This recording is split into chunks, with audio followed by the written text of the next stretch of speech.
And now, it's time for another Dice Tower review with Tom Vasel.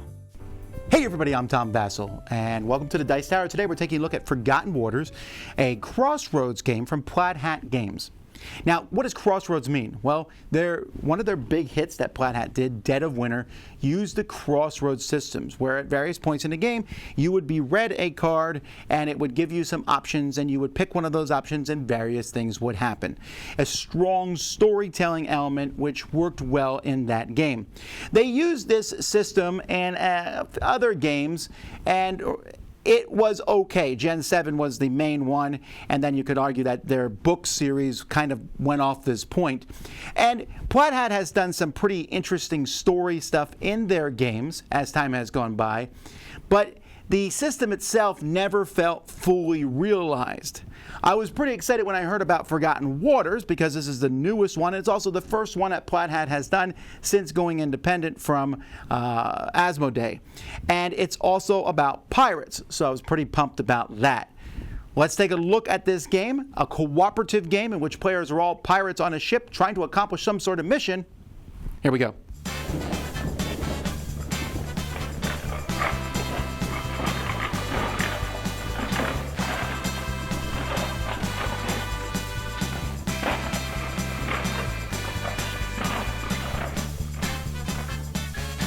At the beginning of the game, each player is going to pick a pirate sheet, like the Orphan Pirate or the Sea Serpent Pirate.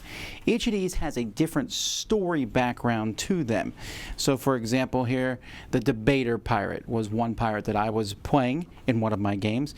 There's a basically random name chart you can use. You can just give your pirate any old name. So using the random name chart, I was Coconut Zuzu. That was the name of my pirate.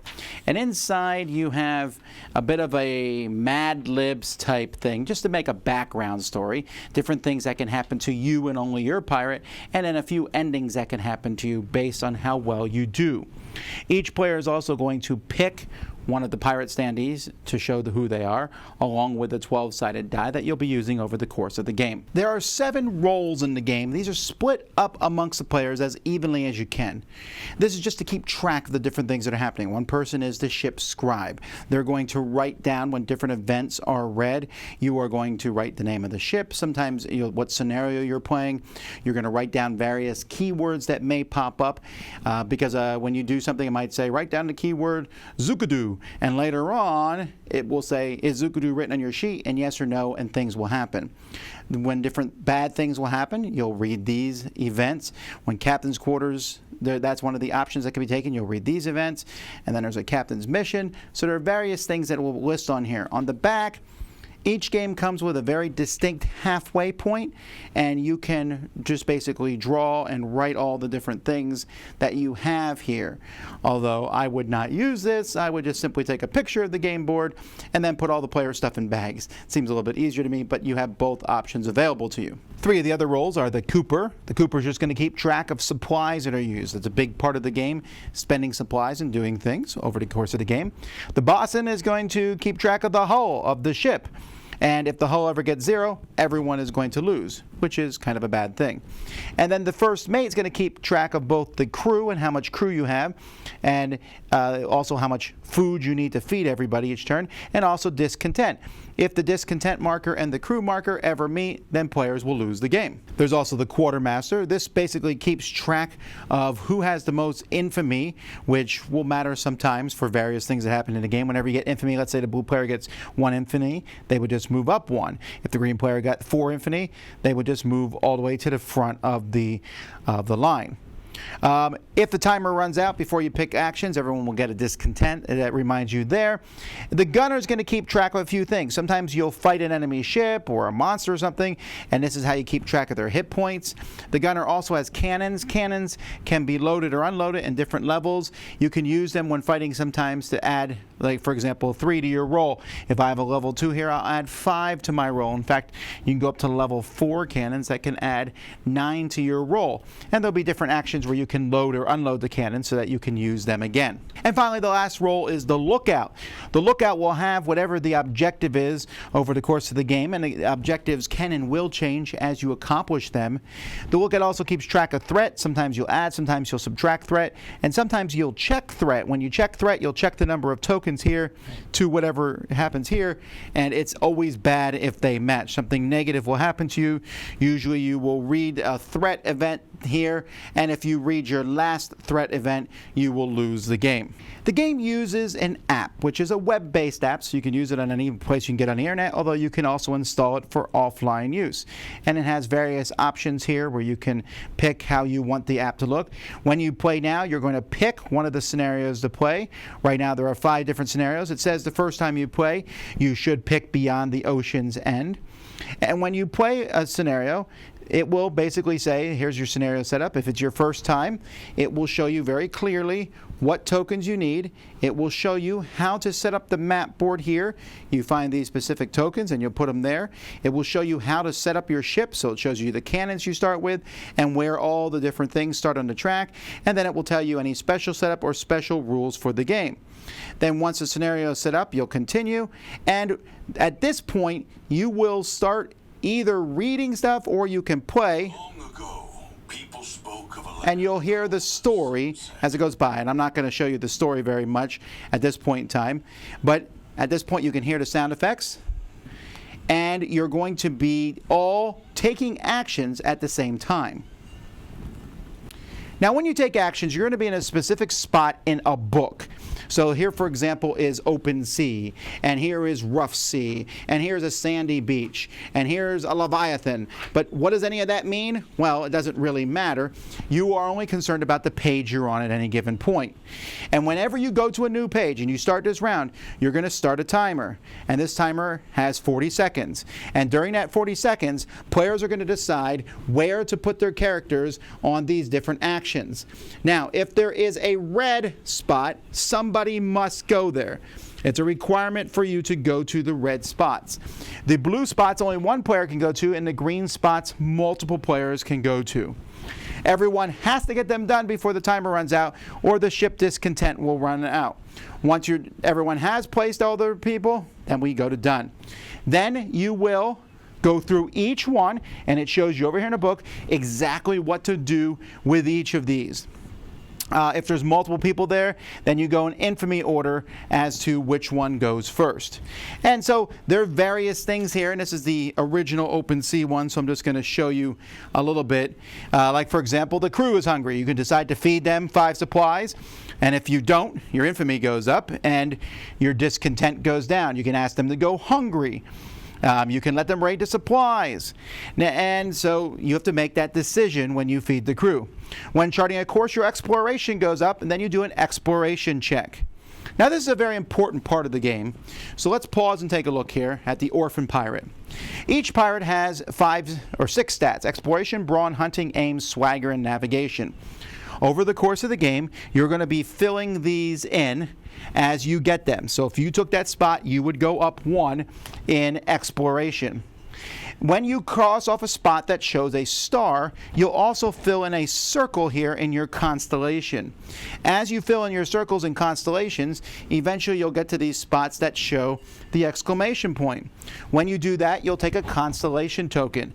And as the game goes by, every once in a while it will tell you, hey, you have a constellation token? Well, read your next event that you have, and which will almost always be something good for you. These will also add 1 to a check that you make. So when I make an exploration check, I'm going to roll a 12-sided die, and I'm going to add any bonuses I get here from exploration. Whenever you make a check, there's also various treasures that players can get. You'll start the game usually with a treasure, and you'll find them as the game goes by. And these will add to specific tests. So you can see this adds to a hunting test. I get a +2 if I have the 3-legged cat. And so when you do this, you'll be able to scout some spaces on the board. Here you'll fish, you can get supplies for the ship. Here you can load cannons or upgrade cannons. You can talk to the crew, you can do all sorts of things. Go to the cabin's quarters where you might have a captain event. And then at the bottom you will sail. Now, as I said, you're going to have a map here that's going to be showing, and on your turn, you might take the exploration action, and when you do that, you'll be pulling tokens from this pile and placing them next to your ship or next to where you already have an exploration token. So maybe I've been able to explore for 3. I'll turn these over. Now, the background of these different things will show you, well, here there's a ship, here there's an island, here it's foggy and there's a ship, and I have to decide which of these I want to go to, because when you sail, you'll move to one. Now, what's going to happen is when you get to the end of basically a scenario, you're going to type in a number that it shows at the bottom. So let's say, for example, here the number is 800. I'll press this, and then it will tell you what to do. And then it says, did the ship move this round? Yes, the ship moved this round. So let's say the ship moved into that foggy area.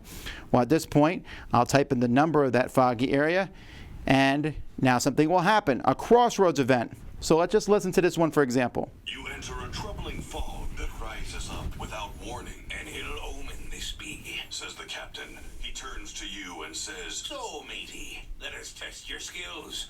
What should we do when facing a foul gloom such as this? And then at this point, you have the option to pick one of these two things.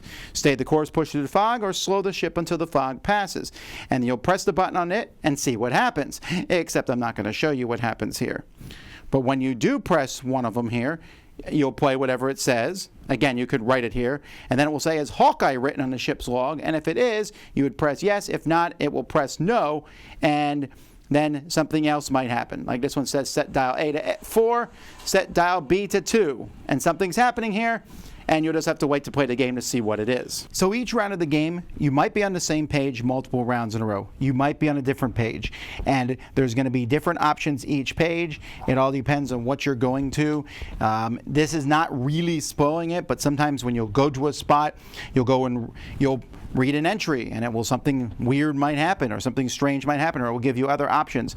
Sometimes when you're on a certain page, different options might get locked, and you can't use those options, and the game will tell you that.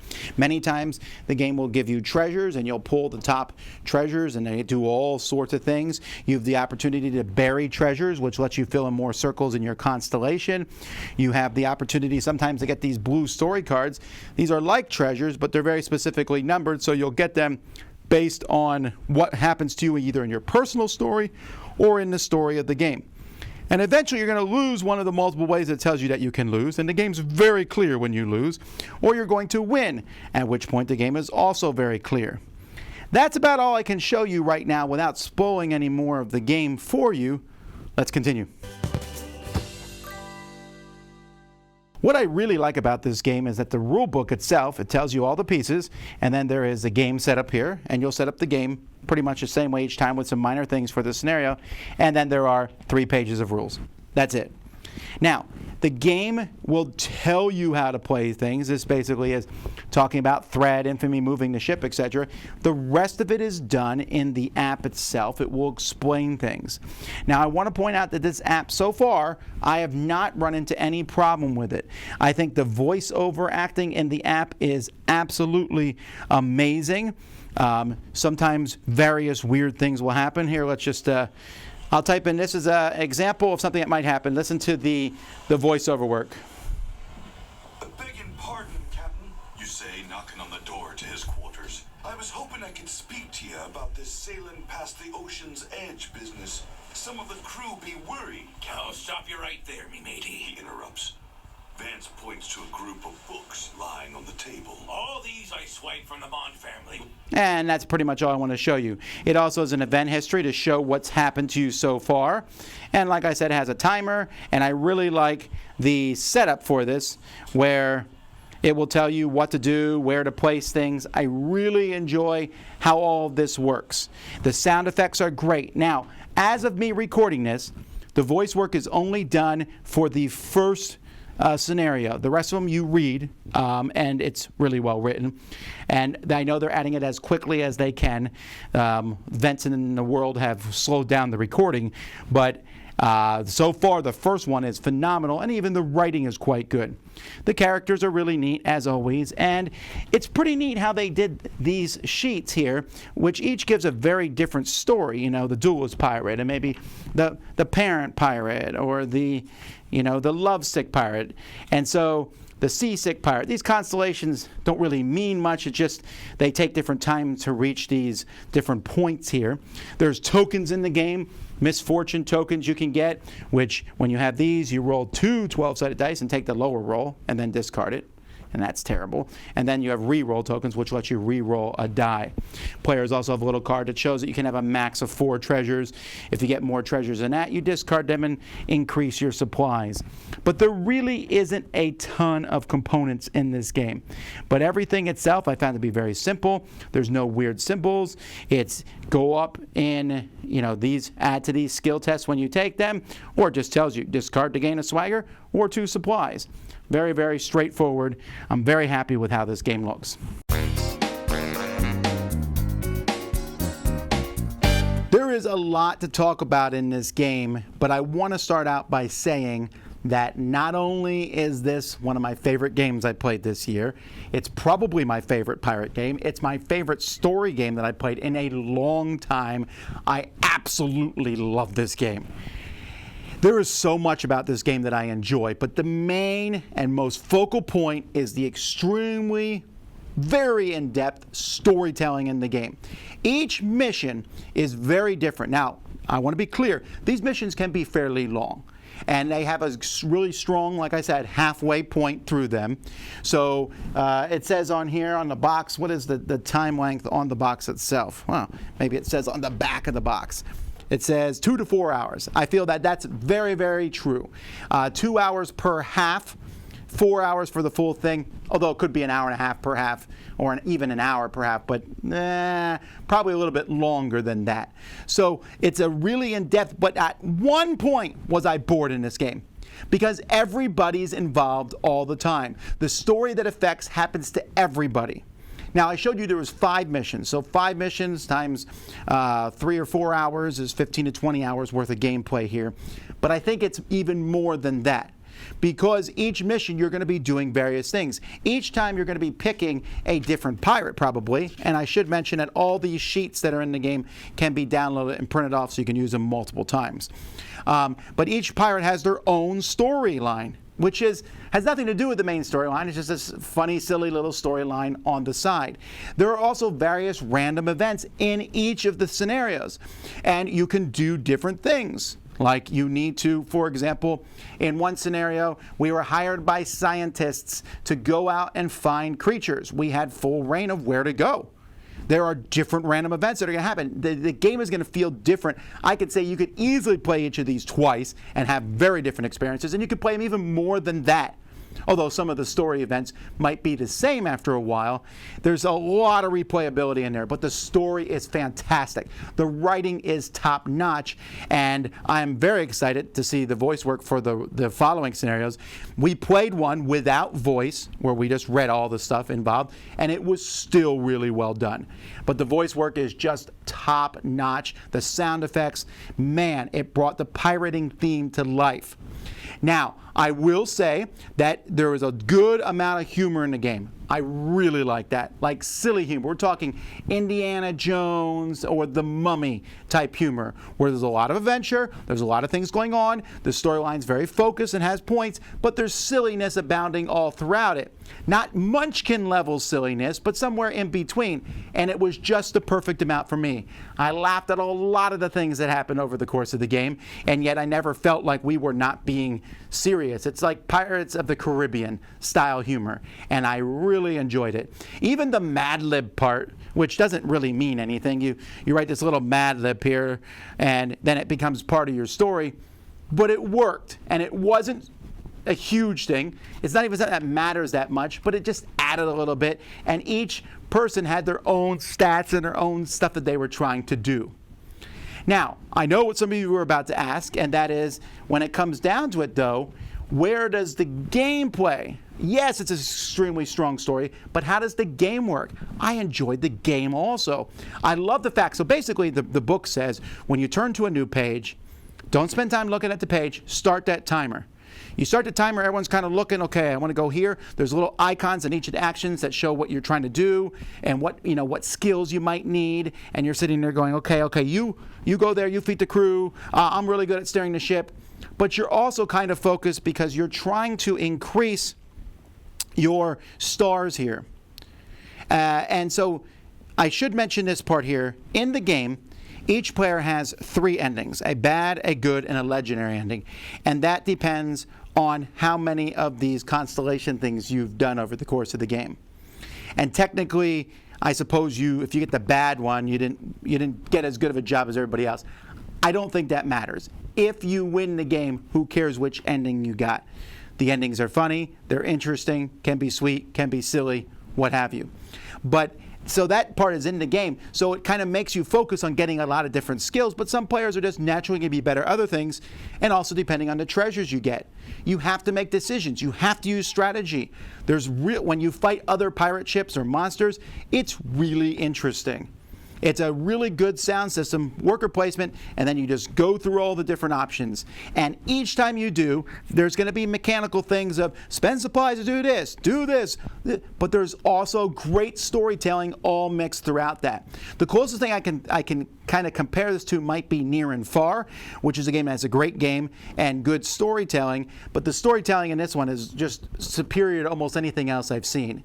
It takes on other games where it uses that idea of you write down a keyword, and if that keyword shows up later on, it just really kind of brings it out to you. Now this is really interesting to me, how this game and how everything focused together for me. Plaid Hat's the company that made Seafall, and if you saw us review Seafall, a big legacy-style game, you'll see that we were not real keen on that game. It had some interesting story, but the story was a little generic, a little samey, and that is not the case here. In each of these missions, you have a different captain of the ship. Each of these captains has a very strong personality. And you also have random sailors and various people that you'll run across who also have personalities. And it just works together to make an entertaining story. Now, as a quick aside here, the rating of the game is 14 plus on here. And some people ask, can I play this with my kids? I would say it's very akin to a PG-13 rating. There is the occasional curse words that are thrown around. There's the references to drinking and various things that pirates have done. You could very easily opt out of the audio part, read everything to your kids, and just skip over a few words here and there. And it would be perfectly fine. It would be PG rated or G rated even if you did that. But pirate-wise, this is great theming. Interesting-wise, there's magic involved in this game. In fact, the very first scenario is about you discovering that magic exists. That's fantastic. And I can't get over how much I like this game. I've played through 2 complete missions. I've lost both of them, and I don't care. Came this close to winning one of them, and it was just an amazing all-around entertaining experience. I'm saving to play some of these because I have some friends who I can't wait to see again at some point, and I want to play it with them because I really think a lot of people are going to like this. Now, I think some people will not. If you don't care about the story and you just want game mechanisms, this has some pretty good, strong game mechanisms, but I couldn't imagine playing this without that fantastic story running through it. But great art, good writing, good voice work, entertaining side plots that happen, weird random events that you might come across, and then the crossroad system, the thing that presents you with a choice. For example, one choice that my daughter ran into was she was on the ship and she met someone that she knew. That person was there, and she could free that person, or she could concentrate on her duty and do what needed to be done. Well, what do you do in that situation? And these events could come back and even haunt you. There's chained events. It's really well done. I'm just very impressed. I haven't noticed any errors in the system so far. There's a ton of different treasures. There's just so much to see in the game. A lot of it has to do with the app, and I know some people don't like apps, but at this point in time, I think that ship has sailed. Apps are here, and this game shows the full extent of what they can do. I've been wanting a dynamic system for card drawing and for events for a long time, and Forgotten Waters has done that for me. So I might be raving about this game a little bit, and you all should know that I review a lot of games and I do not rave about most of them, but this one has me so excited to play it again. I played this one for, I think, 6 hours straight, was not bored for 1 second. I love strong storytelling like Seventh Continent and Near and Far, but this game, I think, has some of the strongest storytelling I've seen in any game, and it's also a lot of fun to play. I'm Tom Vasel, Forgotten Waters. Check it out. Dice Tower Judgment, excellent.